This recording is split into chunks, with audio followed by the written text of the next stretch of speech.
This is the man who pulled off the only successful skyjacking in U.S. history. D.B. Cooper hijacked a Northwest Orient Airlines 727 Thanksgiving Eve of 1971. He parachuted out the back door at 8:11 p.m. When he got on a plane in Portland, Oregon last night, he was just another passenger who gave his name as D.A. Cooper.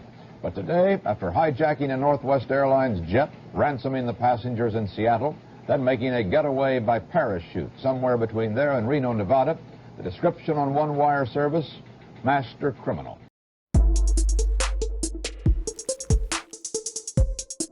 Hey guys, welcome back. If you are new here, hi, my name is Shayna, and in my little corner of the internet, we talk about spooky history of all kinds. Last week we read some paranormal stories off of Reddit, and if you missed it, I'll be sure to link it up here for you. I'm super excited about today's video, so without further ado, let's get into it. Now, on November 24th of 1971, a man was able to successfully pull off the very first skyjacking. A man claiming to be Dan Cooper hijacked Northwest to Orient Airlines Flight 305 that was leaving Portland, Oregon and heading to Seattle, Washington. He threatened to blow up the plane with a bomb if he didn't get 4 parachutes and $200,000 in unmarked $20 bills. It was divided into 100 bundles, and it was $2,000 in each bundle. Now, surprisingly, Northwest Airlines agreed to this demand. Once they got on the site in Seattle, Cooper let the other passengers and flight crew, except the pilots,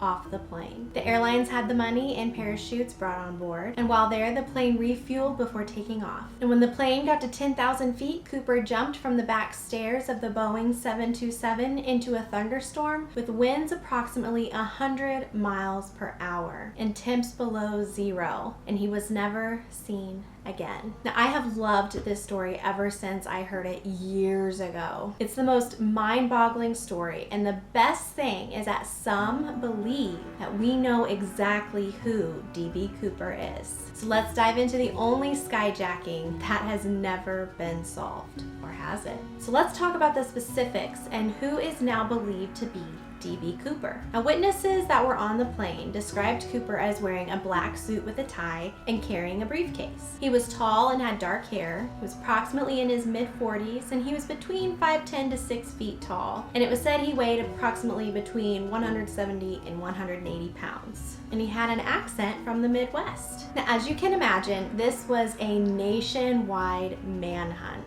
FBI's investigated thousands of leads. The suspects were including mass murderer, professor, a career criminal, and even a World War II veteran, but all were ruled out as the culprit. That is, until a new suspect emerged. And I've got to tell you, seems pretty legit to me, in all honesty. Kenny Christensen, a former Northwest Airlines employee, he was never considered a suspect until the book Into the Blast, which pointed to Kenny as being D.B. Cooper. And here's some things that are very important to know about Kenny. He had paratrooper training, he had opportunity, and he had a lot of unexplained spending after the hijacking, such as he lent his sister $5,000 in cash to buy a home, then used another $16,000 in cash to buy a home for himself. Now, it really appears that he had one life before the hijacking and then a completely different life afterward. Now, at the time of the hijacking, Kenny was making only $512 a month working for Northwest. Now, it's my understanding that the FBI looked into him for like a split second,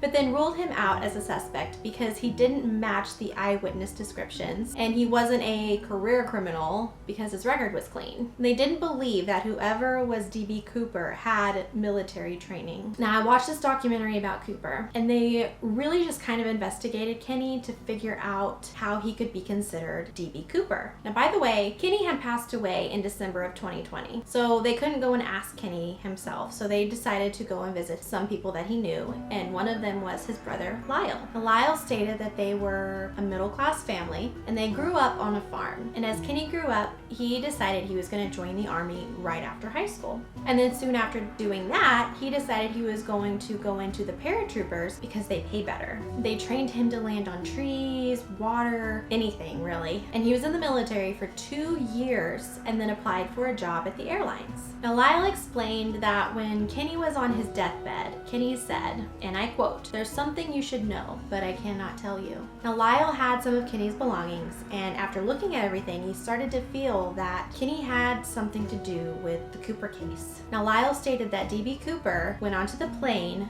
with an attaché case, which Lyle found in Kenny's belongings. And also, Lyle feels that the composite sketch looked a lot like Kenny at the time of the skyjacking. Now, Kenny stood about 5'8" tall, and he weighed approximately 170 pounds, and he was balding. Now, the composite doesn't really show balding, but Lyle explained that Kenny always wore a toupee prior to the hijacking, but never wore it again after the hijacking.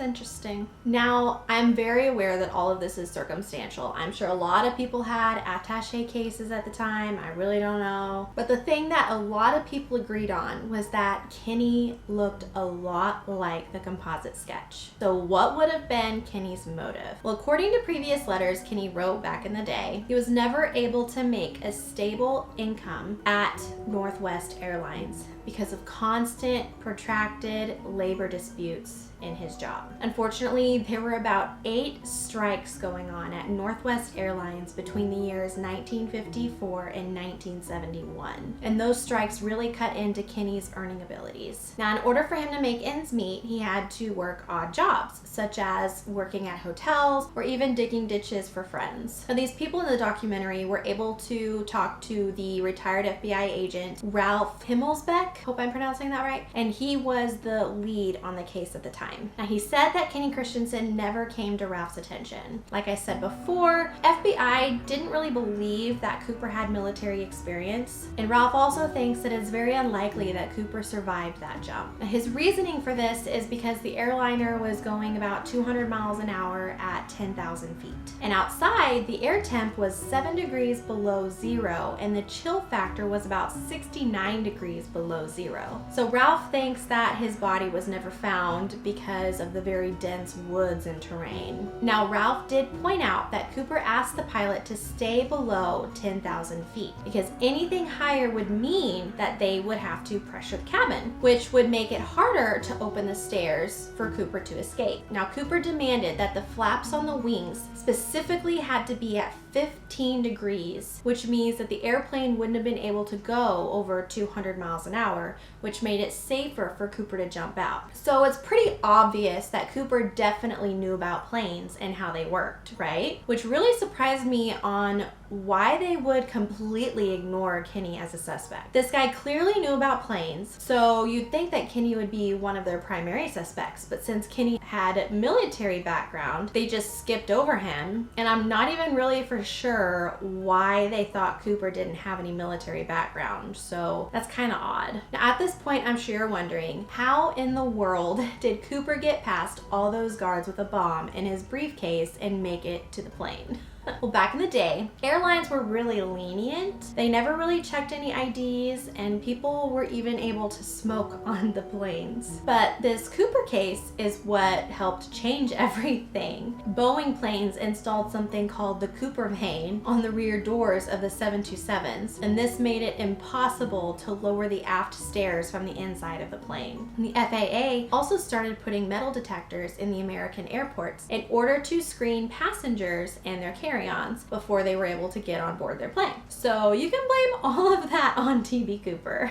The most important question that everyone really wants to know is, could Cooper have survived this jump? Well, in April of 1972, a man named Richard McCoy skyjacked a United Airlines flight and demanded a ransom of $500,000. He essentially copied Cooper, and he chose a 727 plane as his target. Then McCoy jumped at 16,000 feet while the plane was traveling at 200 miles an hour, and McCoy survived. Now, with McCoy doing similar to what Cooper did, authorities started to assume that McCoy was Cooper. But that was thrown out pretty quickly because McCoy, one, he didn't match the physical description. And two, later it was revealed that McCoy was with his family in Utah having Thanksgiving dinner while Cooper was hijacking the plane. But with McCoy being able to survive this jump at 6,000 feet higher than Cooper caused people to assume that Cooper could could have survived this as well. These people in the documentary, they went and interviewed a skydive instructor named Larry Yount, and he believed that Cooper definitely could have survived. In fact, people will pay money to get into an actual 727 plane and do the exact jump Cooper did, minus the storm. It's very interesting. Now, with Kenny being a Northwest Airlines employee, there was a question of, wouldn't he have been noticed by other employees? Well, apparently it is very possible to not have been noticed. Employees who fly internationally don't really mingle with employees who fly specifically in the US, which Kenny was indeed an international pilot.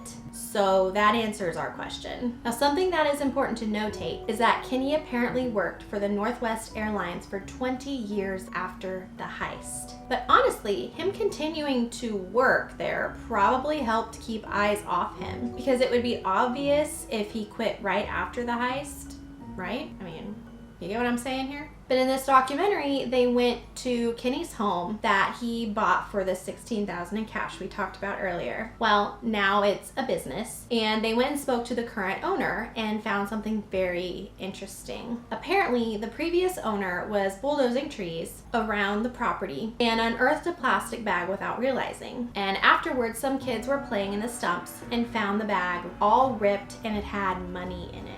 Now, they didn't mention how much money, but it is interesting that there was a bag buried that had money in it on the property that Kenny owned back in the day. But now get this. What I did fail to mention was that when Lyle, Kenny's brother, gave the documentary team Kenny's belongings to look at, they did find some bank statements. And one of them showed $186,276.14. Could the money they found have been part of Cooper's stash? Super crazy. I mean, where did the money even come from? That's crazy. For someone who makes $512 a month, how could they have almost $200,000 in their account? Very weird. Now, they decide to go and use this thermal imaging camera to see if they could detect any temp difference that would show any spots that had either more or less isolation. Now, they found a pocket in the ceiling that was pretty suspicious, and it was in the attic. So they went outside, and there was a little window that they could get into that would help them get into the attic. And this guy finds a random wooden box, and it was hidden under all the isolation. And it was empty, of course, but it was placed directly above the bedroom of where Kenny had slept. So how bizarre is that? Now, remember how I said that Cooper requested $200,000 to be in unmarked bills? Well, before the airlines could give the money to Cooper, the FBI scanned $10,000 of the bills and recorded their serial numbers. That way, if Cooper ever used those specific bills, they would hopefully be able to track it back to Cooper. Well, nothing showing the serial numbers ever turned up until February of 1980. A young 8-year-old boy found a bundle of decomposing $20 bills on the banks of the Columbia River near Vancouver, Washington. And it was about 40 miles from the alleged jump site. 5,800 matched the serial numbers that were given to Cooper. So far, this is the only time Cooper's money had been found. Now, something that a lot of people ask themselves when looking into this is, how was he able to pull this off on his own? He had to have had help, right? Well, the book Into the Blast claims that a man named Bernie Geestman was the accomplice who assisted D.B. Cooper in his hijacking. According to pictures and letters, Kenny was good friends with Bernie, and they met at Northwest Airlines many years prior to the hijacking, and Kenny was seen in pictures at Bernie's wedding. Now, in Kenny's letters, he talks about helping out around Bernie's home doing odd jobs, and also Bernie rented out a room to Kenny when he needed help. So the book describes Bernie in their theory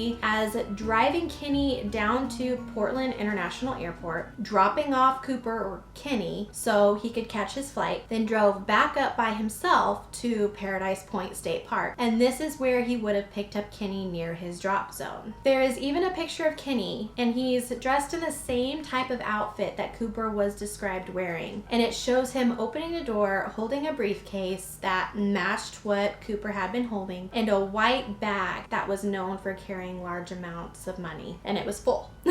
Now this picture was actually hidden behind another picture that was in Kenny's photo albums. So did he want to keep that picture secret? Who knows? Now, some people assume that Bernie actually took the picture of Kenny soon after the heist, but that is all alleged. We have no idea if that's true or not, obviously. Now what I thought was really cool was that the documentary had an interview with Bernie. They met him at a hotel and they really just flat out asked him if he thought Kenny was D.B. Cooper. We are really interested in Kenny Christensen is that we're wondering if he is D.B. Cooper.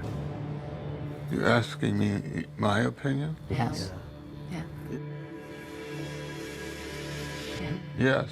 And at their surprise, Bernie said he thought he was. Bernie denies being best friends with Kenny and denies helping Kenny in the heist. He said that his wife rented a room out to Kenny while Bernie was overseas. So he did help around their land every now and then, but never claimed to be real best friends. So they could have just been friends. I really don't know. But that is what he's claiming. And the people who interviewed him in the documentary, they felt like they could believe him. But Bernie says he always thought that Kenny was Cooper because the composite sketch looked just like him. Honestly, guys, I really think Kenny could have been Cooper. I mean, I'm not saying he is. I'm just saying there is a ton of circumstantial evidence. I think there could have been enough to convict him. There was a guy on the documentary that was like a lawyer or a former lawyer, and he said if he was able to, like if he had that power, with all of this evidence, he would have taken Kenny to court to prove that he was Cooper. And I'm really just surprised that the FBI didn't look into him more. Like, that shocks me. But honestly, I loved looking into this story. The documentary helped me learn a lot more about D.B. Cooper, and I love these kinds of mysteries. They're so interesting to me. But I'll link the documentary that I watched below. It has all the interviews and info that I've given in this video, as well as some more information. But I hope you guys enjoyed this video. If you did, be sure to give me a like and don't forget to subscribe and hit that notification bell because I upload every Wednesday at 10 a.m. Anyways, I hope you guys have a great rest of your day and I will see you next week. Bye.